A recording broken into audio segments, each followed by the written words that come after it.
Yohanes 14 ayat 6.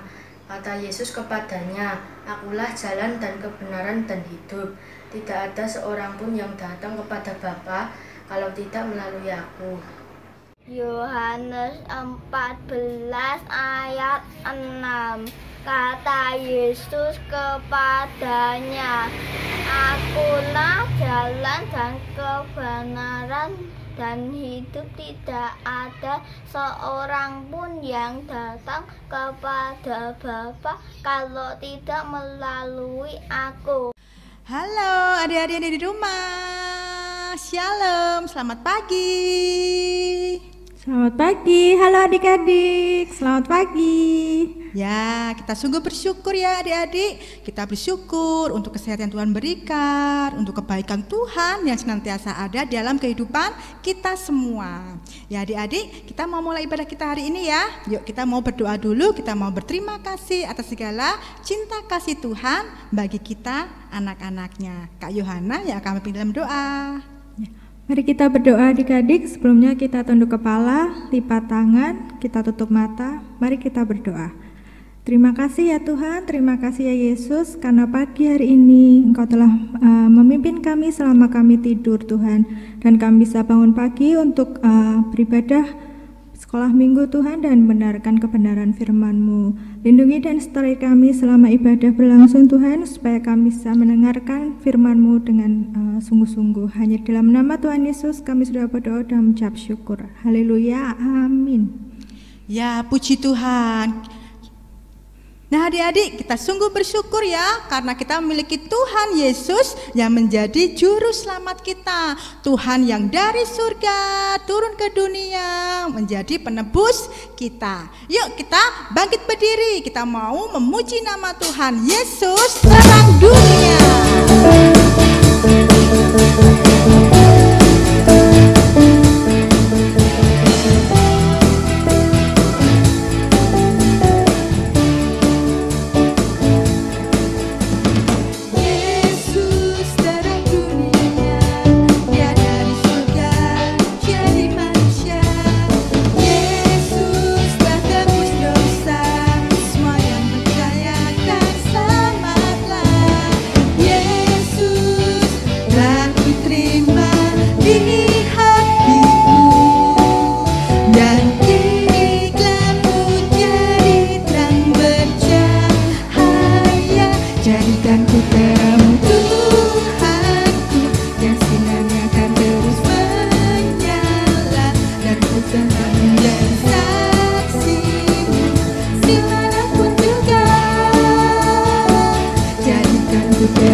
Sampai ujung dunia, sampai ujung dunia.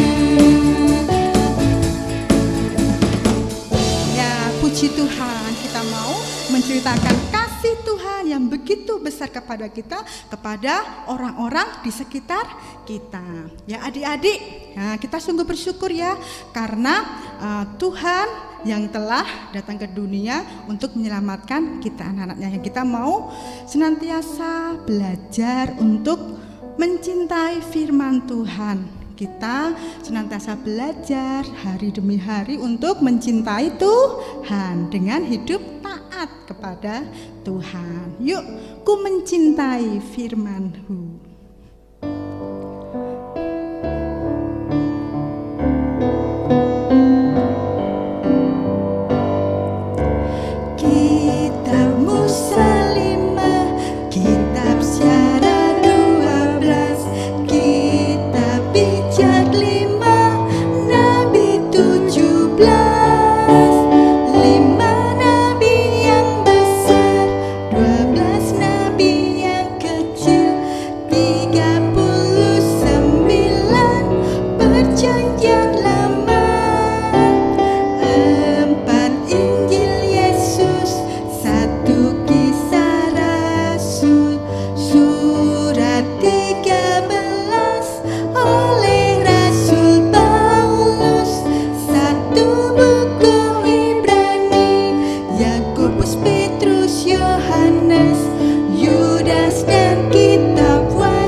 Ya, selamat pagi adik-adik. Ya, kita saat ini mau bersama-sama kembali belajar firman Tuhan ya. Doa terlebih dahulu ya. Bapa kami yang di surga, sungguh kami mengucap syukur atas segala cinta kasih Tuhan di dalam kehidupan kami semua. Terima kasih Tuhan karena Engkau telah memberikan anak-Mu yang tunggal, yaitu Tuhan Yesus Kristus untuk kami. Dia yang dari surga turun ke bumi menjadi manusia dan menebus kami, menjadikan kami umat kepunyaan-Mu. Terima kasih Tuhan Yesus, dan saat ini kami sudah siap untuk belajar firman Tuhan. Kami mau belajar untuk mencintai segala firman-Mu dan mencintai Tuhan. Terima kasih Tuhan Yesus, kiranya Tuhan akan menolong kami semua di dalam kami mendengar cerita firman Tuhan. Di dalam nama Tuhan Yesus kami berdoa. Haleluya, amin. Nah adik-adik, kalian masih ingat cerita firman Tuhan minggu lalu? Ya, cerita tentang Tuhan Yesus satu-satunya jalan ke surga. Kenapa ya kok Tuhan Yesus menjadi satu-satunya jalan ke surga? Ya, kita mau belajar sama-sama ya melalui cerita firman Tuhan hari ini. Dibuka dulu Alkitabnya. Sudah siap semua? Kita buka dalam kitab Perjanjian Baru, kitab Matius. Ya, kitab Matius pasal 28 ayat 18. Karena bacain ya. Matius 28 ayat 18. Yesus mendekati mereka dan berkata, "Kepadaku telah diberikan segala kuasa di surga dan di bumi." Ya, adik-adik, kalau bumi itu adalah tempat di mana kita tinggal saat ini ya adik-adik. Nah, kalau surga itu apa sih? Nah, ada yang tahu? Ya, surga itu adalah tempat tinggal Tuhan Yesus, tempat Allah bertahta. Dan ternyata Tuhan sudah memberi kasih lihat loh kepada kita tentang surga itu. Nah, tapi kita ingat dulu ya kisah pertemuan Tuhan dengan bangsa Israel. Kalian masih ingat cerita tentang pembebasan bangsa Israel dari tanah Mesir? Ya, Tuhan memakai Bapak Musa untuk memimpin bangsa Israel keluar dari perbudakan di Mesir. Banyak sekali peristiwa pada waktu pembebasan bangsa Israel. Ada 10 tulah yang Tuhan berikan kepada orang-orang Mesir. Lalu laut terberau yang terbelah menjadi 2 airnya, sehingga orang-orang Israel bisa menyeberang dan selamat dari kejaran orang-orang Mesir ya, Firaun dan tentaranya. Bahkan di padang gurun pun Tuhan tetap menyatakan kasih dan pemeliharaannya kepada bangsa Israel. Tuhan menyediakan air, Tuhan menyediakan makanan, yaitu mana dan burung puyuh. Kenapa ya kok Tuhan melakukan semua itu? Ya adik-adik, karena Tuhan sayang kepada bangsa Israel. Nah, Tuhan ingin bertemu dengan bangsa Israel. Nah, suatu hari Tuhan menampakkan dirinya di Gunung Sinai. Di gunung itu terdengar apa? Pada waktu Tuhan datang, terdengar kilat guruh dan bunyi sangkakala yang sangat keras, sehingga orang-orang Israel menjadi takut. Kenapa mereka takut? Karena mereka tahu kalau mereka itu orang berdosa dan mereka pasti akan mati kalau berhadapan langsung dengan Tuhan Allah yang Maha Kudus. Nah, terus gimana ya caranya Tuhan berjumpa dengan bangsa Israel? Nah, Tuhan memerintahkan Musa untuk membuat kemah suci. Seperti ini adik-adik, kemah suci ya pada waktu zaman bangsa Israel. Nah, kemah suci itu apa toh? Nah, kemah suci ini adalah tempat pertemuan antara Tuhan dengan umatnya, dengan bangsa Israel. Kemah suci ini dibuat sangat indah. Bahan-bahannya terbuat dari emas, perak, tembaga. Terus kainnya terbuat dari kain ungu yang sangat mahal. Dan di dalam kemah suci itu juga diberi rempah-rempahan, wangi-wangian, seperti suasana surga. Karena kemah suci ini adalah gambaran dari surga. Dan yang lebih penting lagi adalah Tuhan mau hadir di kemah suci untuk bertemu dengan umatnya. Nah, tiap kali ada orang yang ingin masuk ke kemah suci, ingin menghadap Allah, mereka harus membawa korban persembahan adik-adik. Nah, apa aja yang dibawa? Nah, mereka ada yang bawa domba, kambing, terus lembu, dan juga burung ya, binatang yang tidak bercacat tidak ada celanya. Nah, nanti korban-korban hewan ini akan dipersembahkan kepada Tuhan sebagai korban penghapus dosa oleh imam. Lah terus siapa imam itu? Ya, imam adalah wakil Tuhan. Jadi imam ini diberi kuasa oleh Tuhan untuk menjaga kemah suci, dan imam ini juga menjadi wakil dari bangsa Israel kalau ingin berjumpa dengan Tuhan, adik-adik. Nah, berarti tugas imam sangat berat ya? Iya, benar. Kenapa? Karena orang yang akan masuk ke dalam kemah suci harus kudus, harus suci, tidak boleh berdosa. Jadi seorang imam harus menjaga hidupnya dari dosa. Kalau dia masuk ke kemah suci, mau menghadap Tuhan, dia harus menjaga dirinya dari dosa. Wah, berarti imam ini bukan imam yang sempurna ya adik-adik ya? Iya. Nah, apa ada orang yang tidak berbuat dosa adik-adik? Tidak ada ya. Karena kita tahu bahwa semua manusia telah berbuat dosa dan telah kehilangan kemuliaan Allah. Jadi imam-imam ini bukan imam yang sempurna karena mereka masih bisa berbuat dosa. Nah, tetapi Tuhan memberikan janji bahwa suatu hari nanti orang-orang akan bisa menghadap langsung kepada Allah Bapa, karena Tuhan akan memberikan seorang imam agung, seorang imam besar, imam yang sempurna untuk kita. Oh ya, ayo siapa kira-kira imam agung ini? Ya, seperti yang kita tadi sudah baca ya adik-adik dalam Matius 28 ayat 18 bahwa Yesus diberi kuasa di bumi dan di surga.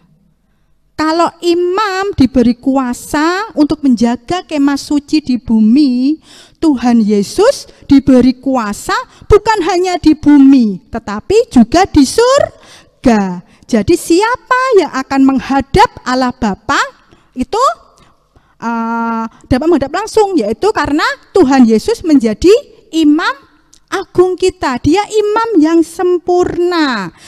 Dia adalah imam besar kita. Dia yang telah memberikan dirinya sendiri menjadi korban penghapus dosa bagi kita anak-anak yang dikasihinya. Dan dengan Tuhan Yesus menjadi imam besar kita, itu adalah suatu hal yang luar biasa karena Tuhan menjadi pengantara kita dengan Allah Bapa. Dan Tuhan diberi kuasa atas surga karena dialah Allah pemilik surga. Ya adik-adik, itu ya. Jadi kita sungguh bersyukur kepada Tuhan karena Tuhan Yesus adalah imam besar agung kita. Karena dia menjadi imam besar agung kita, maka kita bisa berhadapan, berkomunikasi secara langsung kepada Allah Bapa. Karena Tuhan Yesus menjadi imam besar agung kita, maka kita diselamatkan dan memperoleh jaminan hidup kekal. Dan karena Yesus diberi kuasa di surga, berarti Yesus adalah pemilik surga, sehingga ada jaminan, kepastian bahwa kita akan masuk surga, karena surga adalah milik Tuhan Yesus. Jadi, kenapa kok Yesus menjadi satunya jalan ke surga? Yo karena Tuhan Yesus adalah pemilik surga. Tuhan Yesus menyediakan tempat kita di surga bagi setiap kita yang mau percaya dan menerima Dia sebagai Tuhan dan Juru Selamat. Itulah ya adik-adik, kita bersyukur karena kita memiliki Tuhan yang menjadi imam besar agung kita, dan Tuhan Yesus pemilik surga, sehingga kita tidak perlu ragu lagi untuk percaya dan menerima Dia sebagai Tuhan dan Juru Selamat kita, ya.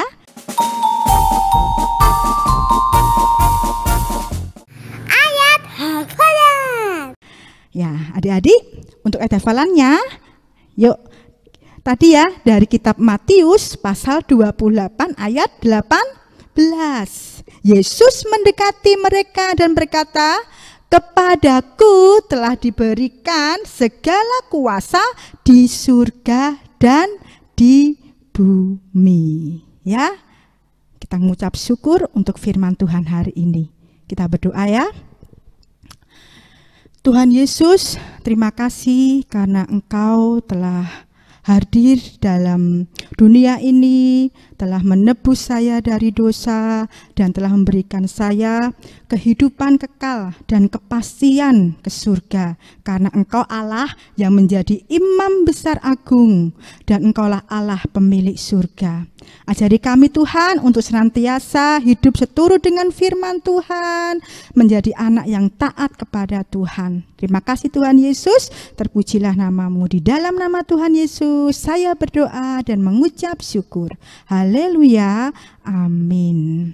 Oke adik-adik, ibadah kita hari ini selesai. Tuhan Yesus memberkati. Tetap jaga kesehatan dan semangat.